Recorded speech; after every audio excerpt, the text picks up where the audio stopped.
Data storage media नाम से ही clear है।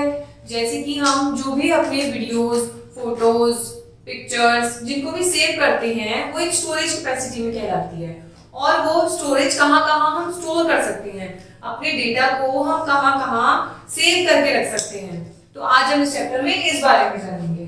देखते हैं बाइट्स एंड बिट्स। हमने लास्ट क्लास में पढ़ा था कि कंप्यूटर जो भी डेटा को सेव करता है वो तो बाइट्स में या बिट्स में करता है।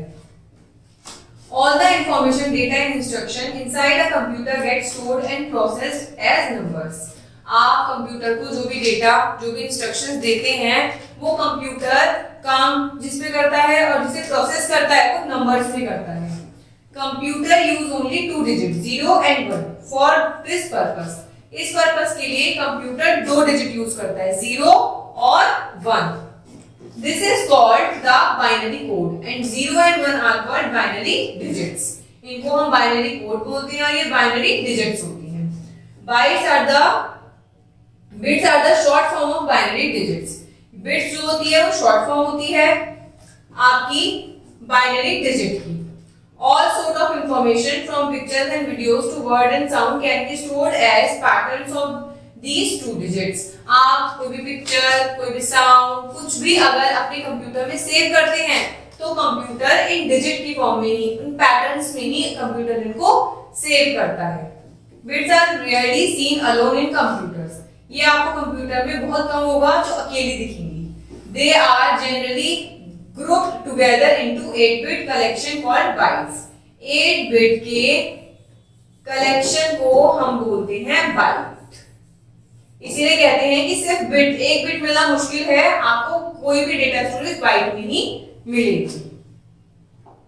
अब देखते हैं कि बाइट कैसी होती है, क्या होती है। A collection of 8 bytes is called a byte. 8 bytes के कलेक्शन को हम बाइट बोलते हैं। A collection of 1028 bytes is called a kilobyte. A collection of 1024 kilobyte is called megabyte. A collection of 1024 megabyte is called gigabyte. समझ गए? जैसे आप कहते हैं GB, MB, वो इन्हें कहते हैं मेगाबाइट, MB, गीगाबाइट, GB। अब जानते हैं कुछ और। Some chips are so small they can pass through the eye of the needle. कुछ चिप्स ऐसी होती हैं जो सुई के धागे की तरह बिल्कुल बहुत स्मॉल, छोटी होती हैं। The digits 0 and 1 are recorded as pulse of electricity on tiny electric circuits. अब ये 0 और 1 डिजिट कहाँ रिकॉर्ड होती हैं? बिल्कुल इलेक्ट्रिकली तरीके से सर्किट में बहुत छोटी-छोटी पल्स की तरह सेव होती हैं। If a circuit is carrying an electric pulse, it is 1. If not, it is 0. अगर आपका एक सर्किट इलेक्ट्रॉनिक पल्स को कैरी करेगा तो हम कहेंगे उसे 1, अदरवाइज हो गया 0, क्योंकि उसमें स्टोरिंग ही नहीं है। Each input given to the computer has to be coded as a combination of pulses and non-pulses. Her computer में आप जो भी इनपुट मतलब इन करेंगे, जो भी डेटा आप पुट करेंगे कंप्यूटर के अंदर, वो या तो पल्सेस का कॉम्बिनेशन होगा या नॉन पल्सेस का। अब आप कहेंगे पल्सेस और नॉन पल्सेस में क्या डिफरेंस होता है, हम इसमें आगे पढ़ेंगे। बट बेसिकली इसमें हमें ध्यान रखना है कि जो हमारा कंप्यूटर होता है बाइनरी डिजिट्स को सेव करता है, 0 और 1 में वर्क करता है। जो भी वीडियो सेव होती है, जो भी हमारी साउंड, पिक्चर सेव होती है, वो बाइनरी डिजिट में सेव होती है। ठीक है, अब हम नेक्स्ट पढ़ते हैं। अब हम देखते हैं चिप्स कैसी होती हैं। फर्स्ट है सिलिकॉन चिप्स। ये है आपका मदरबोर्ड। अब देखते हैं कि इनमें कैसे रिलेशन है। The electronic circuit carrying bits are stored on chips. अब इलेक्ट्रॉनिक सर्किट जो होते हैं उसके अंदर जो आपके स्टोर होता है, जो आपकी बिट्स होती हैं वो चिप में स्टोर होती हैं। These chips are tiny pieces of a material called silicon. ये बहुत छोटे-छोटे पीसेस की बनी होती है। जिस मटेरियल, कौन सा मटेरियल, उसको क्या बोलते हैं हम? Silicon. Each chip is covered with lakhs of circuits. Her chip, देखो इसके अंदर ये सब फोटो में से दिखाया गया है, इसके अंदर ये चिप्स हैं, सिलिकॉन से बनी हुई होती हैं ये, और एक चिप में lakhs of circuits लगे हुए होते हैं, कवर्ड होती है जो चिप होती है। All the chips in a computer are mounted on boards called printed circuit boards, PCBs, और daughter boards। जो सारी, अब हम कहेंगे सारी चिप्स होती कहाँ हैं? ये जो सारी चिप्स होती हैं ये माउंटेड बोर्ड पे प्रिंटेड होती हैं जिसको हम क्या बोलते हैं, या तो प्रिंटेड सर्किट बोर्ड बोलते हैं या फिर हम इन्हें बोलते हैं daughter boards. These daughter boards are attached to a motherboard. Basically, motherboard के अंदर ही हमें सारी चिप्स मिलती हैं, कवर्ड मिलती हैं, जो सिलिकॉन से बनी हुई होती हैं। एक चिप बहुत लैक्स ऑफ चीजों से, लैक्स ऑफ तरीके से बनी हुई होती हैं, और इनको हम क्या बोलते हैं, लैक्स ऑफ सर्किट से बनी हुई होती है, इन्हें क्या बोलते हैं, प्रिंटेड सर्किट बॉक्स या फिर डॉटर बोर्ड। और डॉटर बोर्ड कहाँ होता है, डॉटर बोर्ड होता है मदरबोर्ड में। ठीक है, नेक्स्ट देखते हैं कंप्यूटर मेमोरी। अब तक हमने देखा कि कंप्यूटर किस तरीके से सेव करता है। अब हम देखते हैं कंप्यूटर मेमोरी कैसे काम करती है। The computer stores all the work done on it, the place where information is stored it called the memory of the computer. अब हम जो भी काम करते हैं कंप्यूटर में, कंप्यूटर उसे सेव कर लेता है। अब जो जहां पे भी वो अपनी इंफॉर्मेशन को स्टोर करता है उसको हम बोलते हैं memory of computer. This memory is made up of chips. ये मेमोरी किससे बनती है, चिप से बनती है। मेमोरीज ऑफ टू काइंड, दो टाइप की मेमोरी होती है, तो प्राइमरी होती है और एक होती है सेकेंडरी। अब हम सबसे पढ़ेंगे पहले प्राइमरी मेमोरी क्या होती है। Primary memory of the computer tell us the amount of data that the computer can store inside itself. There are two kinds of primary memory, RAM and ROM। हमने last class में भी पढ़ा था कि हमारे कंप्यूटर में दो तरीके की मेमोरी होती है, एक तो प्राइमरी होती है और एक सेकेंडरी होती है। प्राइमरी का मतलब होता है कंप्यूटर अपने अंदर जितनी चीजों को सेव करके रख सकता है उसे कहते हैं हम प्राइमरी मेमोरी। प्राइमरी मेमोरी कितने टाइप की होती है, दो टाइप की होती है। पहली होती है रैम। रैम की फुल फॉर्म होती है random access memory. It stores data and instruction only when the computer is turned on. You can read and write data on it. RAM is the only temporary memory. RAM की full form होती है random access memory. जब computer on होता है ये memory तभी काम करती है, इंस्ट्रक्शंस भी इसमें तभी काम करते हैं जब आपका कंप्यूटर ऑन होता है। आप इसके अंदर रीड भी कर सकते हैं, इस मेमोरी के अंदर आप राइट लिख भी सकते हैं, ये लेकिन टेम्पररी मेमोरी होती है। If by chance there is a power cut while working on the computer, all the data stored on the RAM is lost. That is why it is known as a volatile memory. जब भी लेकिन आपका computer बंद हो जाता है तो ये मेमोरी आपकी लॉस्ट हो जाती है, इसीलिए हम इसको हम लोग वोलेटाइल मेमोरी कहते हैं, क्योंकि इसके अंदर आपका कोई भी डेटा कंप्यूटर सेव नहीं करता। अगर कंप्यूटर जब तक ऑन होती है तब तक ये मेमोरी काम करती है, ऑफ कंप्यूटर तो आपका सारा डेटा लॉस्ट।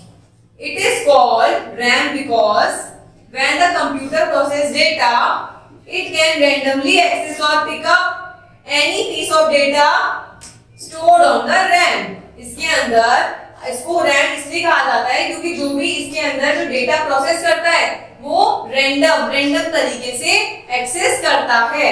रैंडम तरीके से डेटा क्या होता है, एक्सेस होता है इसके अंदर। ठीक है, अब हम नेक्स्ट पढ़ते हैं रोम।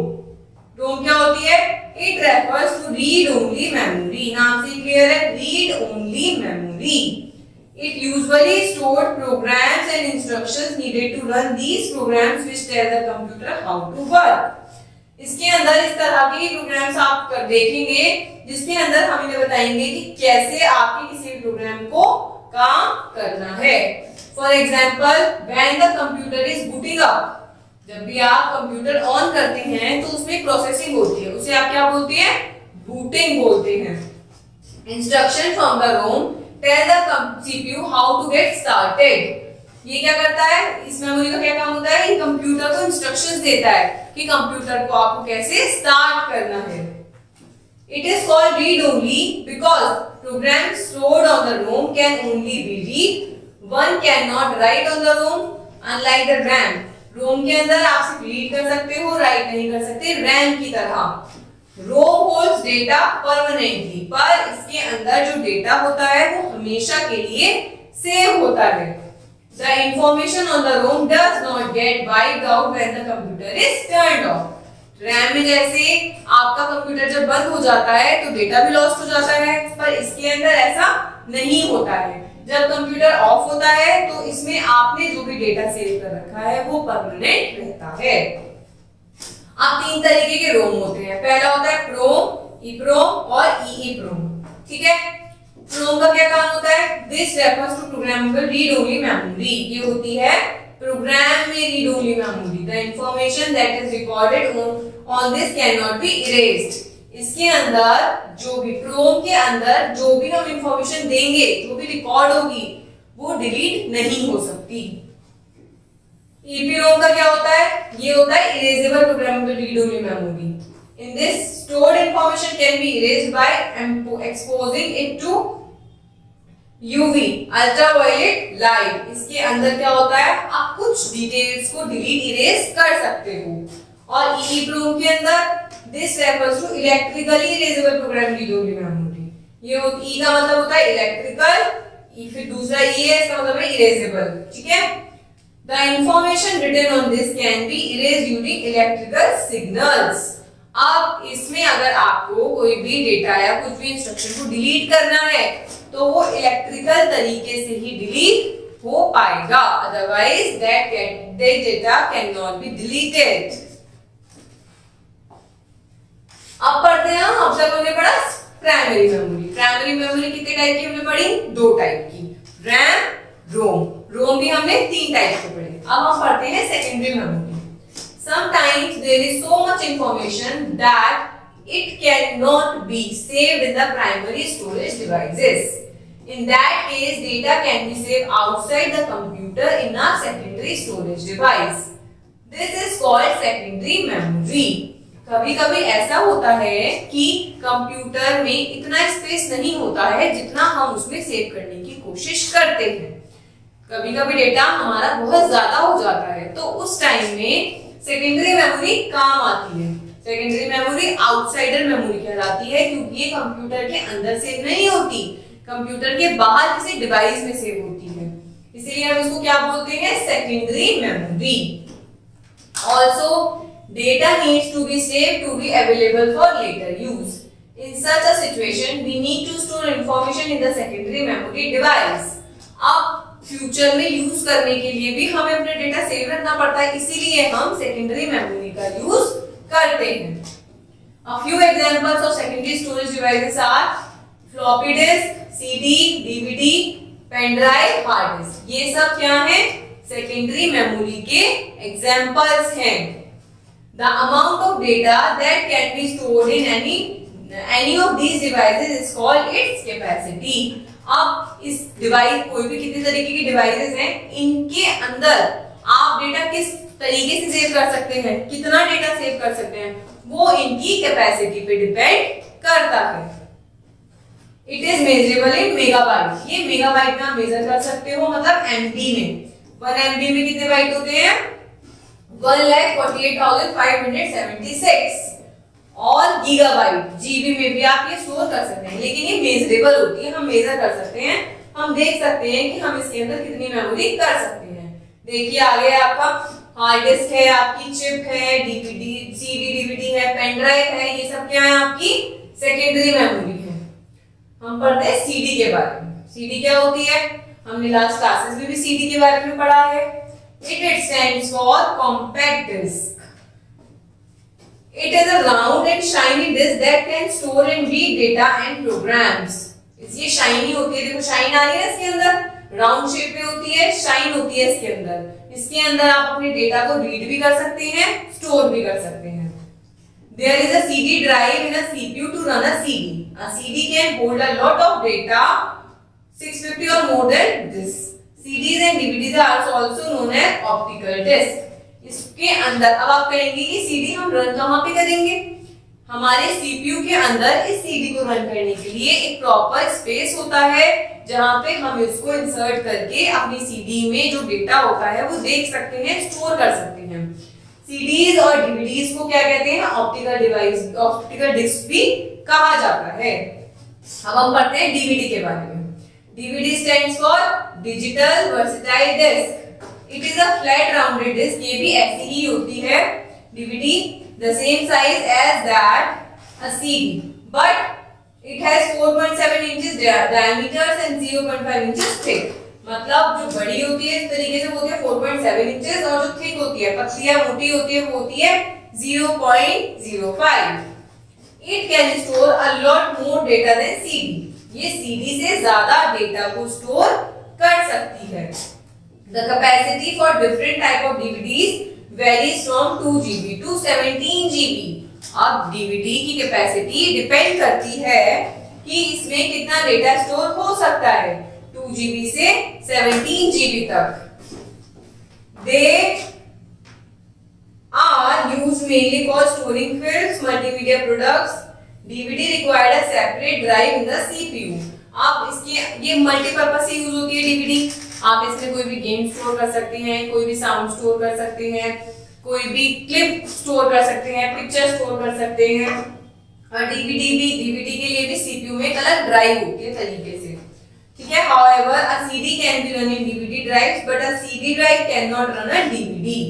एक डीवीडी ड्राइव सीडी को तो रन कर सकती है, बट एक सीडी ड्राइव डीवीडी को रन नहीं कर सकती।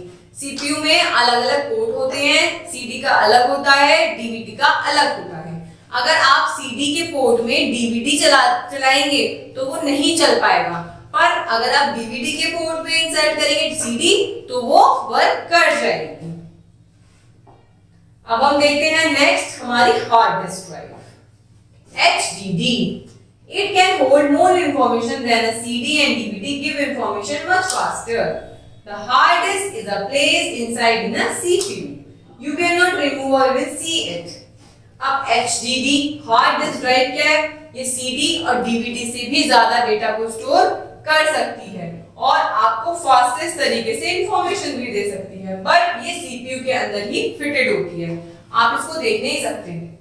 Whenever you save in different program get saved on the hard disk. काफी डिफरेंट प्रोग्राम्स होते हैं जो आपकी हार्ड डिस्क में ऑटोमेटिकली सेव हो जाते हैं। Unless another disk is specified. Other disk में सेव करने के लिए आपको स्पेसिफाइड करना, दिखाना, इसको स्पेसिफिकेशन करना पड़ता है इसका। The surface of a hard disk is coated with a magnetic metal. अब ये जो हार्ड डिस्क है इसका जो सरफेस है वो किससे कवर होता है? एक मैग्नेटिक मेटल, एक तरीके के अलग तरीके के मेटल से, मैग्नेटिक जिसमें जो चुंबक वाला होता है उससे ये कवर होता है, कोटेड होता है। A small recording head is placed very near to its surface. एक देखो ये इसके अंदर एक रिकॉर्डेड सरफेस टाइप भी है, इसके अंदर इसके सरफेस पे होता है। टू रीड एंड राइट, इसका क्या काम होता है? रीड करने का और राइट करने का। Data on the hard disk remains there until you delete it. Hard disk में आपका डेटा जब तक रहता है जब तक आप खुद से ही इसको डिलीट ना करते हो, अदरवाइज आपका डेटा इसके अंदर हमेशा ही रहता है। तो आज हमने देखा अपने पूरे चैप्टर में कि आप अपने कंप्यूटर में किस तरीके से अपने मेमोरी को, अपने डेटा को सेव कर सकते हैं, बिट्स में और बाइट्स में। बिट्स और बाइट्स में क्या फर्क होता है, कितना इसमें स्टोरेज होता है। फिर हमने देखा कि हम कितने तरीके की हमारे पास कंप्यूटर में मेमोरी होती है, प्राइमरी होती है, सेकेंडरी होती है। हमने देखा प्राइमरी के भी 3 टाइप होते हैं, प्राइमरी में 2 टाइप होते हैं, RAM and ROM. RAM and ROM के भी हमारे 3 टाइप होते हैं। फिर हमने देखा सेकेंडरी मेमोरी में हमारी कितने सारे टाइप की है और हमने इन सबके टाइप के बारे में पढ़ा। तो कंप्यूटर बहुत तरीके से हमारे डेटा को मैनेज कर सकता है, बस हमें ध्यान रखना है कि हमें किस तरीके से कौन सी ड्राइव में, कौन सी स्टोरेज में अपने डेटा को सिक्योर करके रखना है। Thank you.